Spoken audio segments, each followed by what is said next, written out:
Le dossier de cette édition, on pourrait l'appeler « J'achète, donc je suis regardé ». S'il vous est arrivé de vous trouver à la sortie d'un magasin, les bras chargés de sacs de façon irréfléchie, presque hypnotisé, alors vous êtes concerné. Cela s'appelle l'achat d'impulsion. Parfois, cela va plus loin. C'est une addiction et on parle même d'achat compulsif. Alors pourquoi craque-t-on? Comment déjouer les pièges? Aujourd'hui, les spécialistes du cerveau, vous allez le voir, apportent de premiers éléments. Quand la fièvre acheteuse défie la raison, dossier réalisé par José Blanc-Lapierre et Eloane Martin. Bonjour. Shopping entre copines avant la rentrée. D'une boutique à l'autre, rien n'échappe aux jeunes filles. Alors, je regarde de tout en fait. Vraiment, je me dis, il y a toujours un petit truc qui sera bien. Fouiller, regarder, essayer et souvent acheter.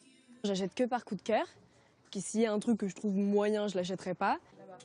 L'achat impulsif, celui auquel on ne résiste pas. Un vêtement ou encore des articles de décoration. Et pour nous faire craquer, les boutiques savent créer les ambiances. Par le passé, j'ai fait des achats un peu coup de cœur, comme on dit, et que j'ai regretté. Et donc maintenant, je préfère attendre, désirer ce que j'ai vu et me l'offrir quand je le mérite, peut-être. Acheter une petite pièce, ça me remonte le moral direct. Ça marche à tous les coups, ça. L'achat impulsif. Cette chercheuse en a fait un livre.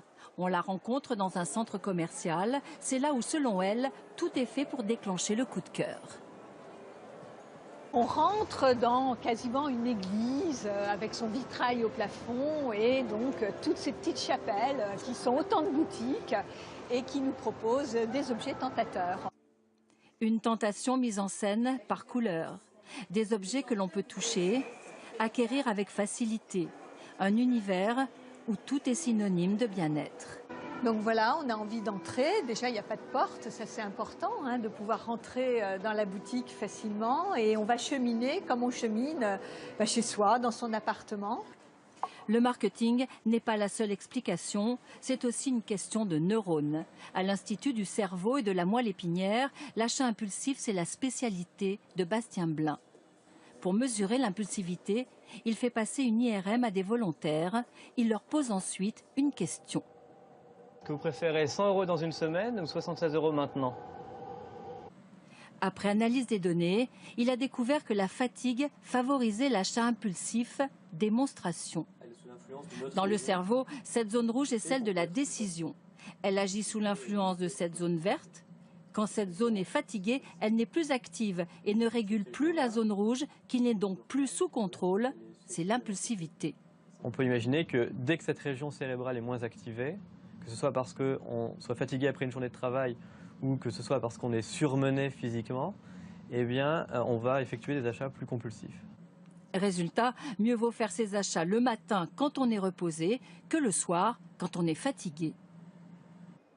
Fatigué ou pas, l'achat impulsif, on peut le regretter, mais comment résister? Je vois ce coussin, il est un peu étonnant, j'ai envie de l'acheter. Pour résister, qu'est-ce que je peux faire? Alors d'abord, pour ne pas me sentir trop envahie par l'émotion, je peux commencer par exemple à compter. 1, 2, 3 et revenir dans le mode de la rationalité pour peut-être me dire que c'est bête de faire cet achat. L'objectif, c'est de sortir de l'émotion et de l'envie pour mettre de la distance. Autre astuce, le prendre en photo et demander son avis à une amie ou encore se promener avec dans le magasin. Et puis au bout de quelques instants, non, c'est ridicule, ça sert à rien. Résister. Certains n'y arrivent jamais et quand tout l'argent y passe, cela devient une pathologie. Sylvie, 45 ans, qui souhaite rester anonyme, en a souffert pendant des années. Je commençais par exemple à rentrer dans une boutique pour m'acheter une robe. Ça déclenchait un processus chez moi qui faisait que j'avais encore envie d'acheter. J'avais le même comportement qu'un alcoolique qui se remet à boire et qui boit un premier verre. Des vêtements qu'elle ne portait qu'une fois ou même jamais et qu'elle achetait à crédit.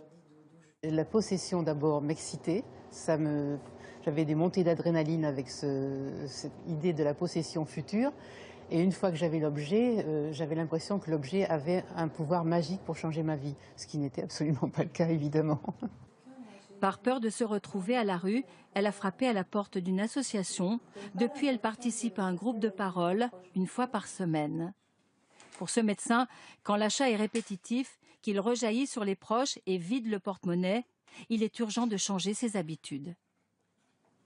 Ça se soigne en changeant la croyance que l'on a, cette croyance qui fait dire « je ne peux exister, je ne peux être heureux qu'avec un nouvel objet, un nouveau vêtement, et si je ne l'ai pas, je ne vaux rien, je suis malheureux ».